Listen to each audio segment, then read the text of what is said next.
Sharmin Mossavar-Rahmani is the Chief Investment Officer for Goldman Sachs' Private Wealth Management Group. We're also joined by Yahoo Finance's Julia LaRoche. Sharmin, thanks so much for joining the program today. And I'd love to begin with, we were chatting in our meeting this morning. Your group's latest note is about 100 pages. It has pretty much everything you'd want to know in there. I'm curious how you are kind of at the highest level starting conversations with clients today and what they're most interested in, what they're most concerned about in the current market. We spend a fair amount of time actually on this report's cover, trying to make sure that clients can just look at the cover and actually from that alone get the key message. So when you talk about a 100-page report, it's true there's a lot in there, but the key message is to reiterate what we've been telling our clients since the global financial crisis. So the cover is the flag of the United States in a map of the United States. And then we have a graph of the S&P 500 overlaid on that. And the message to our clients is that that has been our investment theme of US preeminence and staying invested since March of 2009. S&P 500 is up over 600% since then, so sevenfold increase in portfolio values. And our recommendation to stay invested with a preponderance of assets in U.S. Assets in the S&P 500 in terms of weights relative to, for example, emerging markets or other developed economies is that message. And we keep on saying that that is still valid. So the question our clients are asking us is, should those two themes still dominate their investments? Should they still believe in U.S. preeminence given the pandemic and some of these continued calls for the decline of the U.S.? And we want to very strongly reiterate that, yes, our investment recommendation to stay invested is still totally valid. It's based on fundamental earnings. And U.S. preeminence is still valid, and there's nobody that's even going to come close to challenging the U.S. and its preeminence. And so, again, the preponderance of assets in the United States. Sharmin, it's Julie here. It's great to see you. We just saw Capsha Investment Corp ringing the opening bell, and I bring that up because it's a SPAC. Not surprisingly, I feel like 4 days out of 5 when we take the opening bell, it's a SPAC ringing the opening bell. And of course, even folks who still believe in the preeminence of the U.S., who in the U.S. economic story, are still raising questions about relative valuations and about whether stocks can continue to outperform when you have some of these perhaps overenthusiastic behaviors around things like SPACs, around IPOs, around meme stocks and Bitcoin, et cetera. How are you thinking about that issue? Clients have been asking the question about whether we're in a bubble over the last several years. So we've been actually focusing on that, you could say, since 2015, 2016, in our outlooks, mentioning why we don't think U.S. equities are in a bubble. So how should one actually look at U.S. equities? First and foremost, we show clients that when you're in periods of low and stable inflation, which we have been in the United States since April of 1996, market valuations are generally higher. And intuitively, that makes sense. If you have a lot more visibility into the stability of a company's earnings, investors will pay a higher price for that. If you have lower interest rates because you have low and stable inflation, then clients will pay a higher price for that earnings yield that is available through equities. So we need to look at valuations today relative to the averages since April of 1996. So equities are expensive, but not so significantly overvalued.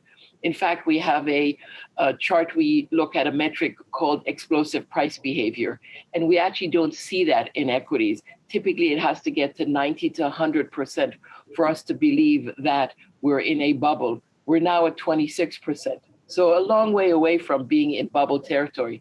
And when we think of overvaluation, we are somewhat overvalued. But if you think about the earnings trajectory we have for 2021 relative to what we saw last year, one has to recognize that we're going to have a very nice earnings recovery.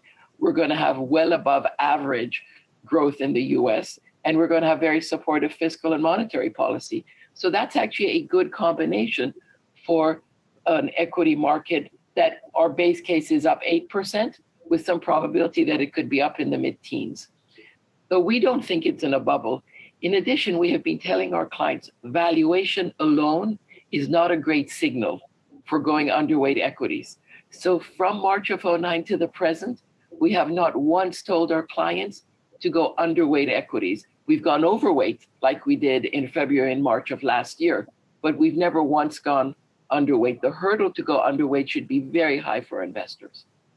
And Sharmin, I think it was like 98 times that you reiterated this to your clients since the global financial crisis. I do want to talk about some risk. And one in particular that you highlighted was this potential for a tech backlash. Of course, when we look at the market, sometimes the narrative out there is that there's a handful of names, I'm referring to the FANG stocks and a few others, that have been driving returns. How do you think about that risk, and what are you telling clients? Obviously, that's top of mind as well, especially as people think of all the regulation that could happen. Our view is that one has to be vigilant about all the risks that we've outlined, but relative, for example, to the risks of the uncertainty of the pandemic, it's low on the list. In addition, we think that when people think about regulation for tech companies, any antitrust regulation, these things take a long time. If we go back and look at history, and from our perspective, history is a very useful guide. It's one of the key pillars of our investment philosophy. So if we look at antitrust history in the US, these efforts to regulate companies takes a very long time, especially when it's very complicated among tech companies. So we think it's a small risk and not something that would derail the S&P 500 and the FANG stocks. And of course, I know when we spoke recently, back in 2018 in the ISG Outlook, you all did talk about cryptocurrencies, Bitcoin. This week, there's been a ton of news on this front from Tesla's Elon Musk putting it on the balance sheet there, to MasterCard, you name it. A lot of folks have been talking about it. How are you talking to clients about Bitcoin, and could it play a role within a portfolio?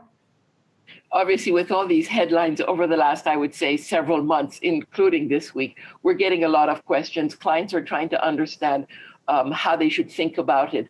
Our view is that when you're looking at strategic asset allocation for a client, and we customize that for every client, it has to be thinking of the long term and have core assets in it. If you think about the S&P 500 increasing 7-fold since March of '09, that's a core asset that one could invest in with a significant portion of one's assets.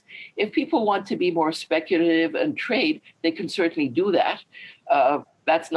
We can't say clients shouldn't be thinking about that, but for us to think about it as a core asset in a portfolio with a significant role to play, we have to be certain about the risk characteristics. We have to have confidence in cash flow generation. We have to have confidence in an asset class being a deflation hedge like bonds, being a great inflation hedge like, in fact, the S&P 500. The S&P 500 is probably one of the best long-term inflation hedges out there.